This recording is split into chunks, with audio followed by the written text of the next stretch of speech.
दोस्तों नमस्कार, डीवीएससी क्लासेज में आपका स्वागत है। और अपनी लैब असिस्टेंट ज्योग्राफी विषय की ऑब्जेक्टिव सीरीज चल रही है जो पूर्णतः एनसीईआरटी बुक्स पर आधारित है। जैसा कि आप जानते हो दोस्तों कि लैब असिस्टेंट के सिलेबस में 66 यूनिट है और इन यूनिट को मैंने 6 पार्ट में बांटा है।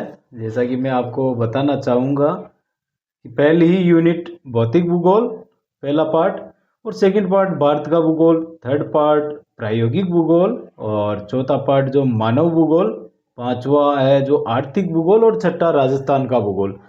तो इनमें ये यूनिट है। और जो भौतिक भूगोल में 16 यूनिट है, और जो भारत का भूगोल है उसमें 11 यूनिट है, और प्रायोगिक भूगोल में भी 11 यूनिट है। जो मानव भूगोल है उसमें 19 यूनिट है, और आर्थिक भूगोल में 5 यूनिट है, और राजस्थान के भूगोल में 4 यूनिट है। तो कुल मिला के ये 66 यूनिट है। इनको मैंने पार्ट में डिवाइड कर दिया है इन 6 पार्ट में। तो आप भी इन पार्ट के हिसाब से आप अध्ययन करना है इनका। मैंने इन पर भी एक वीडियो बना रखा है, अगर आपने नहीं देखा है तो ज़रूर उसको देखना है आपको। उससे आपको ये पता चलेगा कि मैं किस हिसाब से मुझे पढ़ना है, इस सिलेबस को किस हिसाब से मुझे पूरा करना है। तो आज की अपनी ये 27वीं क्लास है, और ये जो 5 यूनिट मैंने कंप्लीटली पढ़ा दी है, और उनके मैंने 21 वीडियो भी अपलोड कर रखे हैं। अगर आपने नहीं देखी है तो ज़रूर आप उन 21 क्लास को ज़रूर आपको देखना है, नहीं तो आपको ये समझ में नहीं आएगा। तो वो 21 क्लास आपको ज़रूर देखनी है। चैनल पे अगर नए हो तो चैनल को सब्सक्राइब करना है और वीडियो को लाइक करना है। तो 27वीं क्लास है आप आज की अपनी, और भौतिक भूगोल यूनिट 6 से यूनिट 16 तक के महत्वपूर्ण प्रश्न है। और दोस्तों मैं एक ये भी विचार कर रहा हूँ, जैसा कि अपने जीके वाले पार्ट में जो 50% आते हैं उनमें 25% जो राजस्थान की हिस्ट्री है और कल्चर, उनसे दोनों से 25% आते हैं। तो मैं सोच रहा हूँ 2-3 दिन से ये जो अभी एग्ज़ाम का भी थोड़ा पैटर्न चेंज हुआ है, जैसे आरपीएससी ने चेंज किया है तो आरएसएसबी ने भी चेंज किया है परीक्षा का पैटर्न। जैसे कि माननीय जो अपने आरएसएसबी के अध्यक्ष है आलोक राज जी ने एक स्टेटमेंट दिया था अभी थोड़े दिन पहले कि अब जो रिकॉल वाले प्रश्न है वो कम आएंगे, और जो नए समझ पर आधारित जो प्रश्न है ना वो ज़्यादा आएंगे। तो अब रिकॉल वाले कम ही आएंगे। जैसा कि अभी रीट का पेपर हुआ है, जमादार का भी हुआ था, तो ये अभी ये रीट और जमादार 2 ही पेपर हुए हैं। रीट में 4-5 पेपर है अलग अलग सब्जेक्ट के, इंग्लिश के, हिंदी के। वो सारों का मैं अध्ययन कर रहा हूँ एक बार जीके के लिए। तो 1-2 दिन के अंदर मैं, जैसे ही मेरे को टाइम मिलेगा, मैं 2-3 दिन में ये उनका थोड़ा अध्ययन करके मैं ये भी थोड़ी प्लान बनाऊंगा कि आपको 25% पढ़ने कहाँ से हैं तो, और पूछे कहाँ से है, अभी जो रिटमेयर कहाँ से पूछे गए हैं, तो मैं उन पे भी थोड़ा डिस्कशन कर रहा हूँ, देख रहा हूँ मैं उनको। तो बहुत जल्दी एक छोटा सा वीडियो मैं लाऊंगा, तो ज़रूर आपको। और जो मैंने ये यूनिट 66 वाले भी एक सेशन बना के मैंने अपलोड कर रखा है, अगर आपने नहीं देखा है कि कम समय में इस 66 यूनिट को कैसे कंप्लीट करें, तो इसको भी आप, इस वीडियो को भी आप ज़रूर देखना है। उसे मैं अलग अलग पार्ट में बांट डिवाइड कर दिया है, तो आपको ज़रूर देखना है वो भी। और 21 क्लास मैंने अपलोड कर दी है, वो 21 क्लास आपको ज़रूर देखनी है। 5 यूनिट दोस्तों भौतिक भूगोल से सबसे ज़्यादा प्रश्न पूछे जाते हैं, और पिछली बार भी पूछे गए हैं, और इस बार भी सबसे ज़्यादा इस भौतिक भूगोल से ही आने वाले हैं दोस्तों। और भारत का भूगोल तो मैं इन पर ज़्यादा ही फोकस करूंगा, इन 2 यूनिट पर, क्योंकि इनमें से कम 50% पूछेंगे। 100% आते हैं, 50% इन 2 यूनिट से ही पूछेंगे। तो अब हमें कोई पढ़ना तो इन पर ही है, ज़्यादा फोकस, देखो तभी निकलेगी सीट।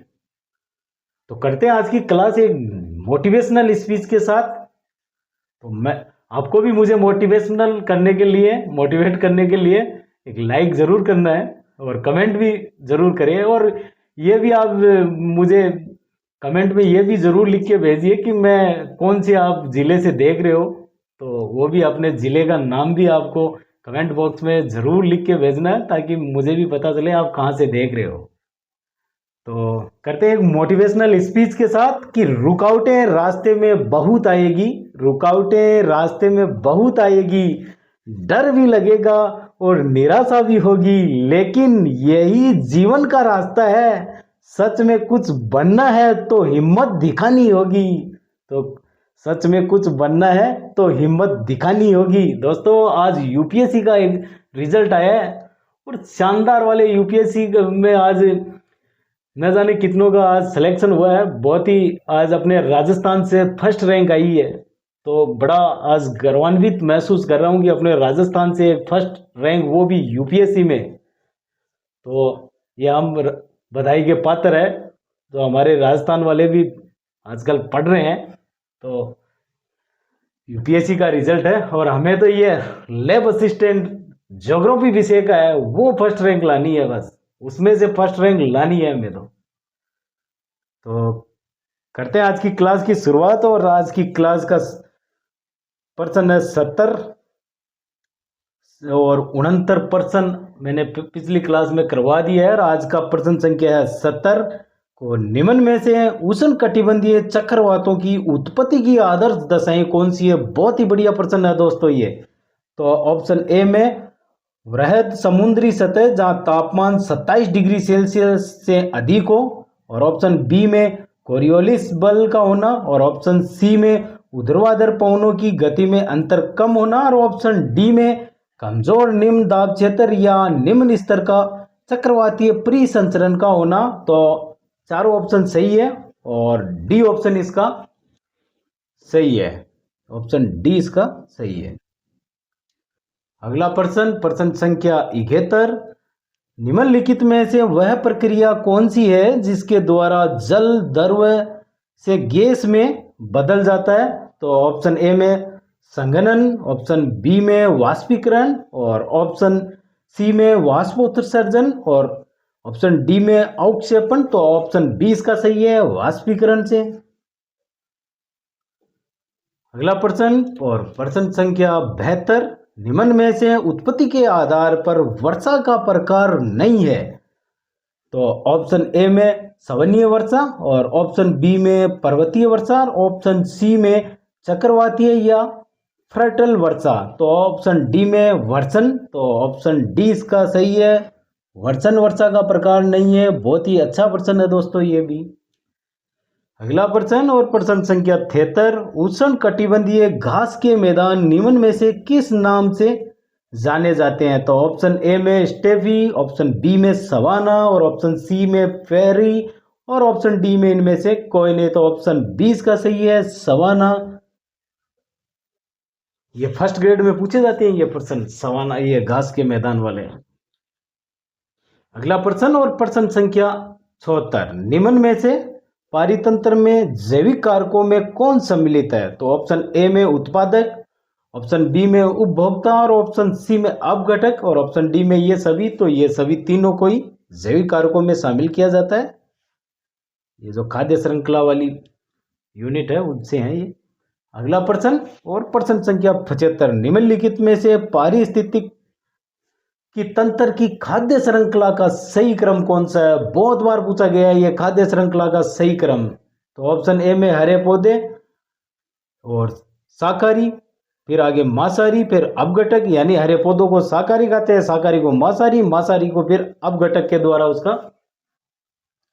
और ऑप्शन बी में अपघटक, शाकाहारी, पौधे और मांसाहारी। ऑप्शन सी में हरे पौधे, मांसाहारी, शाकाहारी, अपघटक, और इन डी में इनमें से कोई नहीं। तो ऑप्शन ए सही है इसका। ऑप्शन ए इसका सही है दोस्तों, हरे पौधे हैं, फिर शाकाहारी, फिर मांसाहारी, फिर अपघटक। तो ये बहुत अच्छा प्रश्न है दोस्तों ये। तो अगला प्रश्न और प्रश्न संख्या 76, महासागरीय तटवर्ती भागों में सागरीय लहरों या तरंगों के अपरदन से निर्मित स्थलाकृतियां कौन सी है।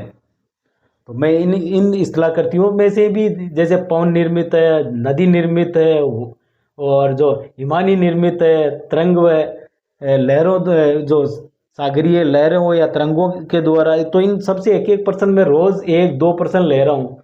कभी अपरदन से, कभी अपरदन द्वारा निर्मित, कभी निक्षेपित द्वारा निर्मित, ऐसे मैं एक एक प्रश्न 2-2 प्रश्न रोज ले रहा हूँ। और इनमें से 100% एक सवाल पूछा जाएगा, क्योंकि फर्स्ट ग्रेड में भी पूछते हैं इनमें से ही, तो जरूर पूछेंगे इनमें से ही। तो इनमें ऑप्शन ए में भृंगु व स्टेक, ऑप्शन बी में वेदिकाएं, और ऑप्शन सी में कंदराएं, और ऑप्शन डी में उपयुक्त सभी। तो ये चारों ही सागरीय लहरों या तरंगों की के अपरदन से निर्मित स्थलाकृतियां हैं। तो अगला प्रश्न संख्या 77, हिमानी के निक्षेपित प्रक्रिया द्वारा निर्मित स्थलाकृतियां कौन सी है? तो ये हिमानी द्वारा है। तो ऑप्शन ए में हिमोड व एस्कर, ऑप्शन बी में हिमानी दोत मैदान, और ऑप्शन सी में ड्रमलिन, और ऑप्शन डी में ये सभी। तो ये चारों ही हिमानी के निक्षेपण निर्मित स्थलाकृतियां हैं। तो अगला प्रश्न और प्रश्न संख्या 78, ध्रुवों पर सौमंडल की ऊंचाई कितने किलोमीटर है? बहुत बढ़िया प्रश्न है ये दोस्तों। तो ऑप्शन ए में 13 किलोमीटर, ऑप्शन बी में 8 किलोमीटर, ऑप्शन सी में 18 किलोमीटर, ऑप्शन डी में 40 किलोमीटर। तो ऑप्शन बी में 8 किलोमीटर है। अगला प्रश्न और प्रश्न संख्या 79, निम्न में से मध्य मंडल में 80 किलोमीटर की ऊंचाई पर तापमान कितना होता है? तो ऑप्शन ए में 100 डिग्री सेंटीग्रेड, ऑप्शन बी में -80 डिग्री सेंटीग्रेड, और ऑप्शन सी में 50 डिग्री सेंटीग्रेड, और ऑप्शन डी में -100 डिग्री सेंटीग्रेड। तो ऑप्शन डी इसका सही है, -100 डिग्री सेंटीग्रेड। मैंने ये सारे प्रश्न करवा दिए हैं, और इनमें से एक प्रश्न पिछली बार भी पूछा था और अब भी पूछेंगे। एनसीईआरटी से बाहर दोस्तों कुछ भी नहीं पूछा जाएगा, आप विश्वास कीजिए। आप नहीं तो आप पिछले पेपर देख लीजिए। और एनसीईआरटी से पूछना, अब जब 12th लेवल का एग्जाम है तो क्यों बाहर से क्यों पूछेंगे? एनसीईआरटी से पूछेंगे। आप घुमा फिरा कर आप थोड़ा सुमेलित वाले सत्य असत्य कथन ये सवाल पूछ लेंगे। ये जो वन लाइनर पूछ रहे हैं उनको एक भी प्रश्न में 4 प्रश्न पूछ लेंगे। तो पूछने का तरीका चेंज हो जाएगा, बाकी सवाल तो वही रहने वाले हैं, प्रश्न तो वही रहने वाले हैं, प्रश्नों में क्या चेंज है।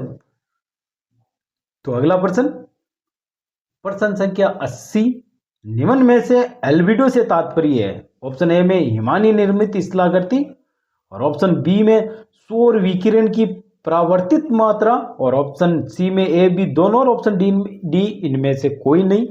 तो ऑप्शन बी इसका सही है दोस्तों।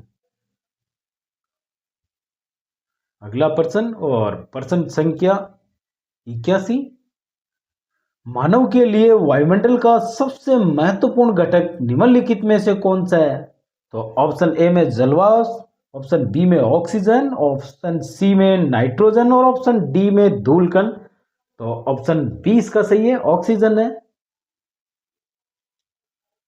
अगला प्रश्न और आज का ये अंतिम प्रश्न, और रोज मैं कोफेन वाले में से जो विश्व की जलवायु कोफेन के द्वारा है उनमें से रोज एक प्रश्न लेता हूं मैं, और पिछली बार भी आया था यहीं से ही, और इस टॉपिक में बन रहा है यही सवाल है। तो मैं रोज एक एक प्रश्न लेके आ रहा हूं, कल और कोई नया लूंगा। तो प्रश्न संख्या 82 है, कोपेन के अनुसार मध्य अक्षांशीय शुष्क जलवायुवीय लक्षण किस जलवायु प्रकार को प्रदर्शित करते हैं? तो ऑप्शन ए में मध्य अक्षांशीय मरुस्थल, ऑप्शन बी में मध्य अक्षांशीय स्टेपी, और ऑप्शन सी में उष्ण कटिबंधीय आर्द्र, और ऑप्शन डी में भूमध्य सागरीय। तो ऑप्शन ए इसका सही है, मध्य अक्षांशीय मरुस्थल को प्रदर्शित करते हैं। तो आज के लिए दोस्तों इतना ही। अगर चैनल पर नए हो तो चैनल को सब्सक्राइब जरूर करना है, क्योंकि मैं परीक्षा तक आपके साथ हूं दोस्तों, 9 मई तक। तो आपको चैनल को सब्सक्राइब करना है और वीडियो को लाइक करना है, और ये ज़रूर कमेंट में लिखना है कि आप कौन से ज़िले से देख रहे हो। तो मिलते हैं कल और कोई नए प्रश्नों के साथ। जय हिंद, जय भारत।